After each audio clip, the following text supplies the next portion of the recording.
Now, we're officially in the year of 2024. Now, when we talk about the word democracy, of course, today, now the concept of democracy is beyond the voting equality, and also it's beyond the equality in the sense of social equality, and also we talk about this political rights.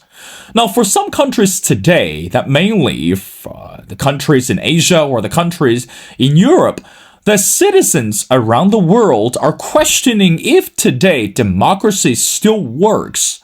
And given the sense that we're looking at more countries today are leaning towards what we called authoritarian nations, or if we called communist countries, and mainly that human rights and voting rights or even gender equality are being taken for granted. But meanwhile, in this episode, we need to talk about one of the fundamental concepts, and not in Asia and not in Europe, but in America today. And there's no denying that America today, when we talk about the political equality or even talk about this democratic system, is standing at the crossroads. And given the fact that 2024, it's rather crucial and for the fate of the country. In a few months, we're going to elect a brand new president. But at this moment, that we don't have a definite answer. But that doesn't mean that this country is heading towards the wrong direction. But when we talk about modernity today, we also need to look at the history. And how about the back in the days, the founding fathers? And how were actually talking about the word democracy? And is actually democracy today heading towards the brightness or the darkness? Well, ladies and gentlemen, it's my great honor to invite our distinguished speaker, who is Professor Katlyn Carter. And Professor Carter is Assistant Professor of History at the University of Notre Dame, where she teaches classes on colonial and revolutionary America and the Constitution and the history of media. She writes about the origins of representative democracy in the 18th century, specializing in the American and the French revolutions. Her new book, which is entitled Democracy in Darkness. Well, Professor Carter, and welcome to The Missing Piece. Hi, thank you so much for having me.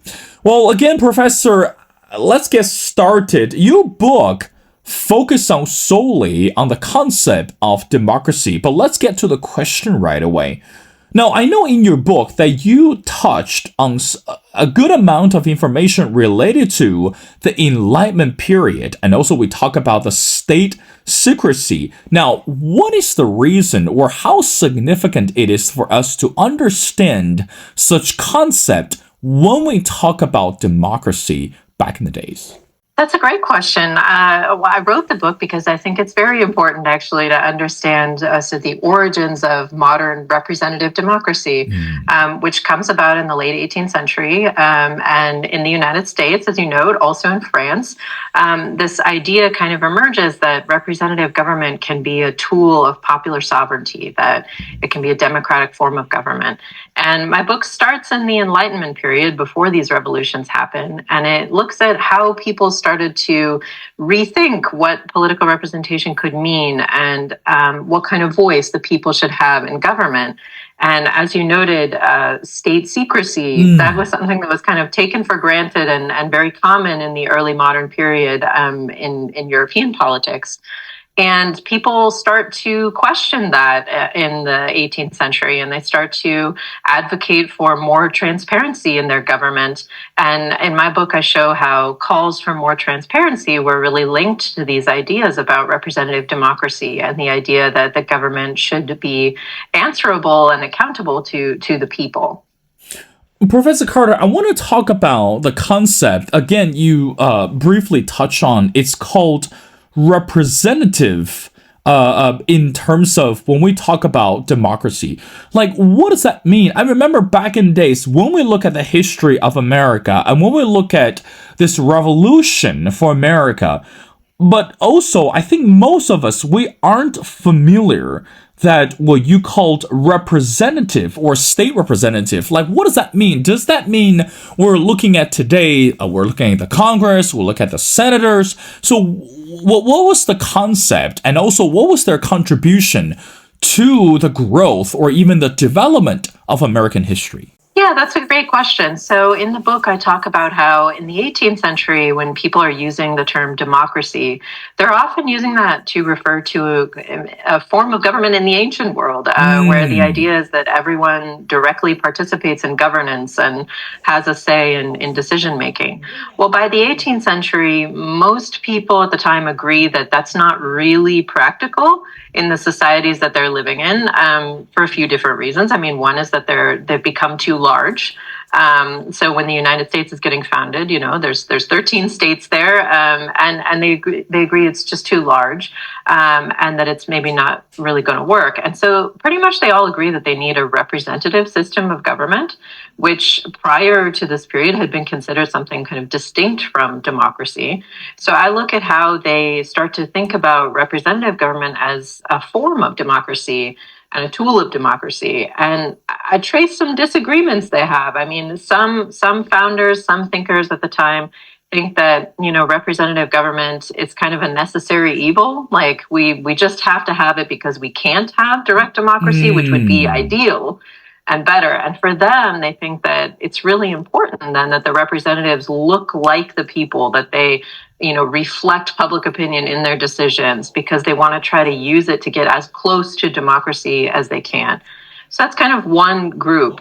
Then you have another group of founders and other thinkers at the time who think that actually representative government can be an improvement upon direct democracy, that it could lead to better and more wise decisions being made by these representatives who are meant to be kind of the most virtuous, knowledgeable citizens who get elected to then come together and deliberate and form wise policy. And so for them, they actually see political representation as an improvement on direct democracy. And for them, as I talk about in the book, that requires that representatives are a bit more insulated from public opinion or public pressure. And so they actually kind of turn to the use of secrecy in government to help create that vision that they have. Interestingly speaking, that Professor Carter, when we talk about democracy, of course, today, that I believe that modern day voters, that we tend to link two words together. One word is democracy. Another one is the word transparency. But meanwhile, it is rather sensitive for the public to understand and to find out exactly what were the discussions behind the doors. And I remember in your book that you specifically mentioned several cases that the founding fathers were very careful about the information before unleashing to the public or before leaking to the public. And again, correct me if I'm wrong, I remember in your book that you even mentioned that George Washington, that he was very much ticked off because the information was accidentally leaked to the public, which was never intentional. Now, help us with better understanding. Back in the days, again, when we look at the American history, when we talk about democracy, why was it so important for the founding fathers to understand, well, we do have state representative and we do have this what we called representative democracy, but meanwhile, why was it so important for the founding fathers to, I don't want to use the word to keep a secret, but it was just important to seal the information or to protect the information before unleashing or releasing to the public become official? What was the struggle and what was the story behind that? Yeah, that's a great question. So first of all, I'll say that not everyone agreed that keeping secrets was necessary or good. So there were people right through, and some of the framers right through, who were real advocates of transparency and made the case that that was very essential if we were going to have representative democracy for it to work. But as you note, there are others, like George Washington, who really saw a place for secrecy in the deliberative process in this kind of government. So, for example, when the framers came together to write the federal Constitution in Philadelphia in 1787, they closed their doors and they took an oath of secrecy until they were done writing the Constitution, and then released it for public consideration and ratification. And the anecdote that you mentioned is during the convention, one of the delegates dropped a copy of his notes outside, and someone recognized George Washington, who was very famous at the time, as a president of the convention. They handed him the notes, and Washington, came into the meeting the next day and was very, very upset with the delegates that someone was so careless to drop their notes. He was really committed to this idea that this should be happening, outside the public view. And what I talk about in the book is how the reason that Washington and others thought that that was important and useful was just because of this very idea that they thought that representatives of the people could work best and could come to the best and most wise decisions if they were kind of insulated from popular pressure and thinking about public opinion or trying to cater to their constituents back home, that it would kind of create space and time for them to come together, deliberate, make compromises, and kind of reach these what they consider to be better policies. And for them, meeting behind closed doors was a way to do that. So they stick to that, even facing criticism after they released the Constitution. They face a lot of criticism from critics who say, that's really not okay. That if you want to call this a document in the name of the people should have insight into how it was formed and should have been able to exert some kind of influence on that. So it's a conflict and not everyone agrees. But yeah, a lot of the framers did see a value for meeting behind closed doors and kind of delaying that public discussion of policies, or in this case, the Constitution, until after they had completed a product and then put it out there for people to deliberate and talk about. Professor Carter, I know in your book, you went back and forth between U.S. and France. Of course, that when we talk about American Revolution, and there's no denying that French played a major role, and of course that was a collaboration between the American military and also this French support or assistance as well. Now, but also in your book, you carefully describe this contact using word called transnational. I mean, when we talk about American history, I guess it's one thing that we look at the history on the map or look at the history in a textbook, but why would you, or how did you design your context going between a U.S. and France back and forth, and also you use the word as transactional? What was the concept, or what was the reason, or even the history behind that? Yeah, that's a great question. I decided to look at the United States and France for a few different reasons. One is the transnational context that you mentioned. And what I mean by that is just that there are a lot of people who are moving back and forth across the Atlantic between these places, and they're exchanging ideas, and they're looking at what's happening in each place, and they're coming back, and that's forming their thinking and decisions that they make back in their home country. So that's a reason that I think it is important to look at these together, because there are people who are moving between these different places and thinking about them together at the same time. So I think historians should also think about them together and think about the experience of those people at the time. The other reason that I wanted to treat them together is just that a lot of these ideas, like representative democracy or transparency and kind of questioning of secrecy in government, a lot of these ideas are coming up simultaneously around the same time in both of these places. And I think that looking at how they develop in both places can be really helpful to better understand the unique aspects of each of these countries that they take, the United States and France, and also just how these concepts like democracy in the modern era are complicated and have multiple meanings and forms that they took at the time. So that's why I decided to look at both countries. And I think that it does really help us better understand what's unique about the course of each of these revolutions, and also what's common or shared in these concepts that are emerging at the time. Professor Carter, how do you think that we should understand, according to your research and according to your book, regarding the word revolution? I mean, again, I think when we study American history, I remember when I was a student in undergraduate school or graduate school, I took a lot of courses on American Revolution, but I remember that each professor that tried so hard to define the word revolution in a more distinctive way. But again, we're looking at the year of 2024. 200 years later, we're still looking at the word revolution. What was the significance that for you to put it in your book when we talk about democracy and when we talk about the challenges of this democratic system or even this democratic value that link to the word democracy? How would you define that? And why was that so important that we use that word revolution, not just say a transformation and not just to say a change? I mean, those words are relevant, but why could we or why should we focus on the word revolution, by the way? Yeah, that's a wonderful question. I think that you're absolutely right when you point out that, historians don't always agree on what they mean by that term or how they're using it. And I think it's interesting to think about how our historical actors also didn't always agree on what they meant by that, or they were using it in different ways. And one of the reasons I think it's really useful is actually that it gives a way, like when I teach, even to talk to students about a lot of the way that historians do their work. For example, if you talk about a revolution, there's a lot of disagreement about when it began, when it ended, what it was about, how revolutionary or radical it was versus not. And especially when people compare the French and American revolutions, that often becomes a very big question.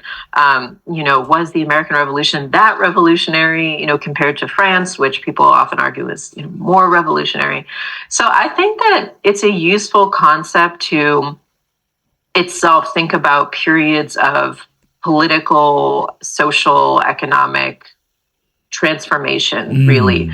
So you talked about that. Maybe why don't we just use the word transformation or change? I think there is something distinct about these moments where it's not only a change in form of government, for example, or economic structure or something like that. It really is a transformation in thought, I think. And all of these things are happening at the same time, in this compressed period. And so I think that does make it something that's unique. And the fact that it is, the founding of, in the United States, in that case of the United States, the founding of a country that still exists, with a constitution that we still live with and are governed by. So I think that also makes it sort of a unique moment, more than just a moment of transition or change. It becomes kind of an origin point for what we are still living with, which is not to say, what we have is forever or something like that, but just that, we are still living within those structures. And so I think that also makes it a very unique change or turning point. Professor Carter, I got two more questions before letting you go. Now, let's going back to the title of your book is Democracy in Darkness. Of course, today, as I mentioned in the intro, we'll look at America today. Politically speaking, is standing at the crossroads. I mean, not only that we're looking at 2024, this is a crucial year for America to elect a brand new president. I mean, again, ideally speaking, that no one would like to see this rematch between Joe Biden and Donald Trump. But realistically speaking, I think this is part of the reality that we're going to live through. But meanwhile, as the younger generations, again, I talk to the friends around me, we don't believe that democracy is in darkness. And we don't believe that this country is heading towards the wrong direction. As a matter of fact, it's heading towards the right direction. If we look at the economic agenda, look at the social changes, and also this political noises within the country, even outside the country. But going back to your book, why would you name your book called Democracy in Darkness? I mean, we're talking about secrecy, and we're talking about this representative secrecy. What is the correlation between the content to the title? I mean, again, I have to say that after reading your book, I don't feel the darkness. I don't. I mean, be honest, I feel the hopefulness and I feel the brightness. But what is the relationship between the context and the title, and what message would you like to send to the readers? Well, I'm glad the book gave you a feeling of hope or brightness. Yeah, so the title is really kind of, it has an implied question mark on there. I don't know if you're familiar with the Washington Post, one of the leading newspapers in the United States. Of course. Their tagline says, "Democracy dies in darkness." Yep. And my book was sort of to investigate that a little bit and look at the history of this idea. So today we have such an assumption that secrecy in government poses a real threat to democracy. And in my book, I show how that certainly can be the case. And there are instances where that is true. And too much secrecy in government can be very dangerous for democracy. But on the other hand, I also wanted to look at the ways in which sometimes secrecy can actually be beneficial or helpful in a democracy, or the way that some people in early America and in revolutionary France saw that it could have utility and saw some of the threats or dangers posed by excessive transparency in government, and the way that that could be destabilizing, or could lead to demagogues taking over in democracies. And so my book was meant to kind of recover that idea and think about that a little more seriously. So kind of question whether democracy dies in darkness. So I didn't mean to suggest that democracy is doomed or in darkness. I kind of meant to suggest, maybe it's possible that there is a place for some secrecy in democracy, and that there are some perils to transparency and excessive publicity in our politics. And where I get to in the epilogue of the book is to think a little bit about that, especially in the United States, the role of celebrity and constant 24-hour news coverage or social media of our politics, and the effect that has, which is not always positive, that can actually have negative outcomes as well. So I think the book is trying to kind of make the point that it's about finding some kind of balance there, which is really hard. And I don't think we've found that. I think we're still trying to come to that. Maybe we'll never arrive at the perfect balance, but just that, that's something we should be thinking about, and that there is, some balance there. But Professor Carter, when we talk about, I'm very glad you touch on the issue on media. But when we talk about media today, that again, there's no secret that based on the recent survey, that among the voters in America, that the trust for media has gone down dramatically. I mean, again, back at, let's say you're a historian and you study history, but if we look at the 1960s, if we look at the previous generations, that media was supposed to be the ultimate truth, we'll say, platform or mechanism to present the facts to the public. I mean, that's how we were informed regarding domestic issues and international issues. But today, again, correct me if I'm wrong, that media serves as a shelter, or even media serves as a platform to protect the secret, or to what we say, to shelter the public from knowing the truth. So, really bring me to the last question is, how do you think we should understand today when we talk about state secrecy and media, the relationship between those two? So in other words, do you think that today we should continue to strive for more transparency despite the presence of media, or despite the challenges that from media? What are your thoughts for that? Yeah, you're absolutely right. The trust in media is very, very low. I know that in the United States, I suspect that that's true also globally at the moment, that there's a lot of distrust of the media. And I think there are a lot of sources for that. I mean, some are kind of the corporate structure of the media, particularly in the United States. It's profit-driven, and there's a lot of suspicion of that. I think there's a lot of question about political bias in the media, and also just the role of the relationship, as you mentioned, of the state to the media, the use of the media for propaganda, state propaganda. So I think there's a lot of reasons that people distrust the media, and they're good reasons. They're not, wrong about that. But I would say it's not unprecedented. So, even in the period that I'm writing about, in the 1790s, there had been sort of a great deal of optimism about the role of the printed media in helping to allow for a republic, for a democratic government to function, because there was sort of this idea, oh, then people can be informed, right, across big distances, people can participate in a dialogue. And pretty quickly after the founding of the United States, a lot of people start to have doubts about that and start to distrust the media and feel that actually it has more of a distorting influence and that it is destabilizing and dangerous. And so, just to say that I think these things kind of go in cycles. Like, there are moments in history where the media is less trusted and moments where it is more trusted. And I think it kind of goes in waves. But all this to say, you're right to point out that when we talk about transparency in the government, the media is a key player there, right? And I talk about in the book how the press also takes it upon themselves in the 18th century to establish themselves as that link between the government and the people.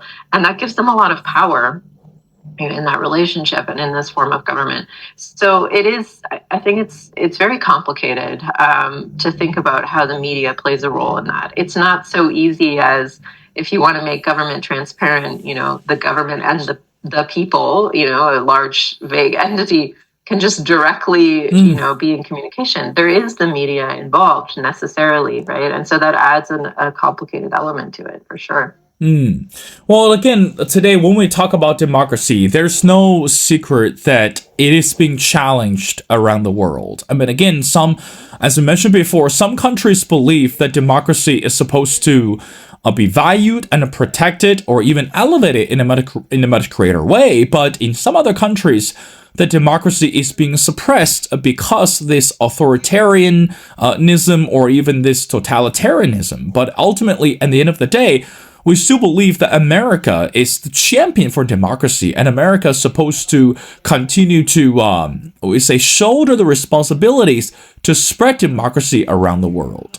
Well, ladies and gentlemen, it's such an honor to speak to Professor Katlyn Carter. Again, Professor Carter is assistant professor of history at the University of Notre Dame, and where she teaches classes on colonial and revolution America, the Constitution, and the history of the media. And I strongly encourage everyone go online to check out her new book, which is entitled Democracy in Darkness.